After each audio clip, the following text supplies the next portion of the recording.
पेशावर में ब्लास्ट होता है, 100 से ज्यादा लोगों की जान चली जाती है। पाकिस्तान में कोहराम मचता है।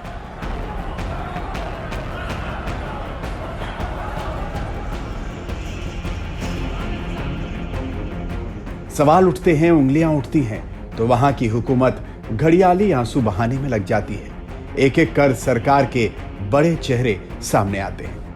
सनाउल्लाह साहब का जो बयान है वो बड़ा अहम है। उन्होंने ये कहा है कि जो मुजाहिदीन हमने तैयार किए, और ये बिल्कुल वैसा ही बयान है जैसा आपको याद होगा अप्रैल 2009 में हिलरी क्लिंटन ने अमेरिकी कांग्रेस के सामने एक बयान दिया था, जिसमें उन्होंने कहा था, जब उनसे पाकिस्तान की सिचुएशन का पूछा गया कि पाकिस्तान में दहशतगर्दी होती है या पाकिस्तान पर जब दहशतगर्दी के इल्जामात लगाए जाते हैं, तो हिलरी क्लिंटन ने यह कहा था कि हमने जो बीज बोया है, हमने जो तालिबान क्रिएट किए हैं, हमने जिन्हें फाइनेंस किया था रूस को शिकस्त देने के लिए, आज वही चीज हमारे सामने आकर खड़ी हो गई है और हमने पाकिस्तान को अबैंडन कर दिया है इस सूरत हाल में। पाकिस्तान के रक्षा मंत्री कहते हैं, आतंक का जो काटा हमने बोया वो अब हमें ही लहूलुहान कर रहा है। पाकिस्तान के आंतरिक मामलों के मंत्री कहते हैं, आतंकियों को पालने पोसने का अब खमियाजा भुगतना पड़ रहा है। नवाज शरीफ की बेटी मरियम नवाज कहती हैं, पाकिस्तान के तालिबानी आतंकियों पर इमरान सरकार की इनायत मुल्क पर भारी पड़ गई।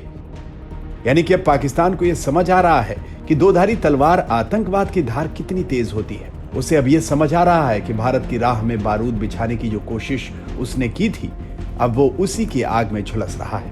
पहले पाकिस्तान के रक्षा मंत्री ख्वाजा आसिफ की सुनिए, जो पाकिस्तान के एक टीवी चैनल पर खुलेआम कह रहे हैं कि तहरीके तालिबान पाकिस्तान के आतंकियों को माफीनामा देने और उन्हें संरक्षण देने की नीति कैसे पाकिस्तान पर ही भारी पड़ रही है। जरा इसे खुलकर समझिए। इमरान सरकार ने तालिबान से जुड़े पाकिस्तानी आतंकियों को यह सोचकर पाला पोसा, आगे बढ़ाया कि उनका इस्तेमाल भारत के खिलाफ करेगा, लेकिन अब वही आतंकी पाकिस्तान को लहूलुहान कर रहे हैं और वहां की हुकूमत खून के आंसू रो रही है।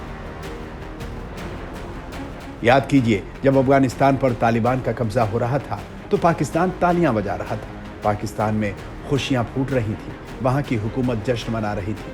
तालिबानियों का खैर मकदम हो रहा था, जैसी करनी वैसी भरनी। अब वही तालिबानी पाकिस्तान को तबाह कर रहे हैं और पाकिस्तान अपने ही बुने जाल में फड़फड़ा रहा है। वहां के गृह मंत्री संसद में कह रहे हैं, हाँ जी, हमसे भूल हुई है। पुरानी कहावत है, अब पछताए होत क्या जब चिड़िया चुग गई खेत। पाकिस्तान ने बबूल बोया, उसे गुलाब कहां से मिलने वाला था। आतंक के बीज डाले थे, अमन की फसल कहां से होती। एक मुल्क जिसकी नींव ही धर्म पर रखी गई, जिसने खुद को एक मजहबी राष्ट्र घोषित किया, वहां एक मस्जिद में ब्लास्ट होता है, 100 से ज्यादा लोग मारे जाते हैं, तो उस मुल्क को अपनी गलतियां याद आती हैं।